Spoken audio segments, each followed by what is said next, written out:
Hello and benvenuto to Life's Questions and Lessons. I am your host, Charity Youngblood, and I am so grateful that you are here with me today.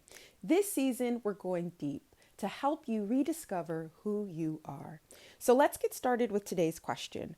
What gift does grief bring?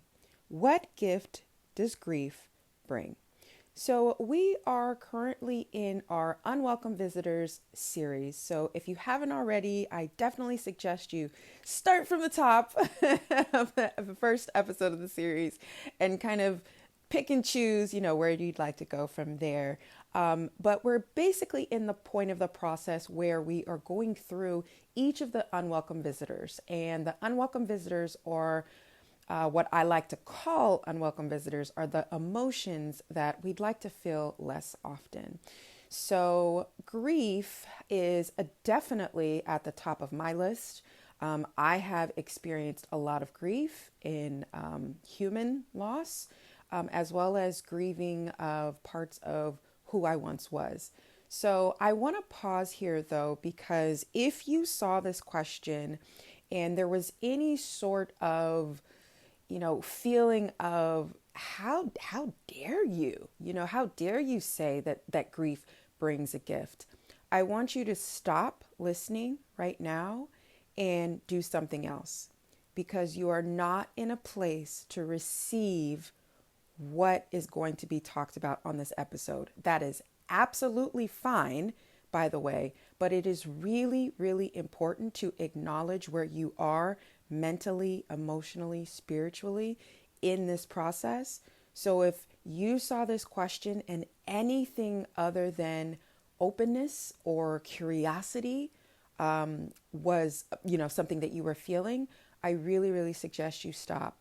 There is nothing more detrimental to your mental health than trying to force yourself to explore an emotion that you are not ready to explore. So I really, really want to say that first before, moving forward. So with that being said, I really encourage you to take some time with this question. For me, when I think of the gift, in my terms, it's a lesson. Right? The gift that this unwelcome visitor is bringing is in the form of a lesson. And all the times that, I have been in the process, this is another really important point, I'm not ready to receive the gift. So it really has to come after, you're in a certain stage, after you're able to look back and say, okay, I'm kind of ready to analyze this. I'm kind of ready to look at this with curiosity. And for me, it's really a reminder. The gift is a reminder that tomorrow is not promised.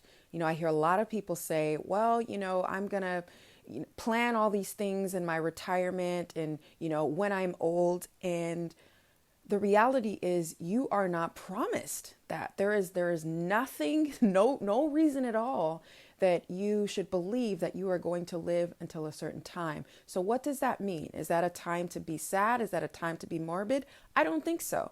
I think it's a reminder to live, to call that person that you've been thinking about and who's been on your heart and tell them you love them, to do that thing that you're terrified of, because it will grow you in ways that you never, ever imagined. So to me, the gift that grief brings is this understanding and reminder to live. Life is not a dress rehearsal. And whether we're scared or we're doubtful or we're uncertain, that's all fine. But live anyway. Do it anyway, because there is no guarantee. So I really, really encourage you to take your time with this question. As always, ask this question in curiosity, not judgment. And if you do find yourself judging, step back, give yourself a little grace, and come back to this question when you're ready. So as always, thank you so much for listening. Please rate and review this podcast wherever you're listening to my words. And if this episode was helpful for you, please share it. We are here on this planet to help each other. So if it was helpful for you, it's probably going to be helpful to someone else. And until next time, take care.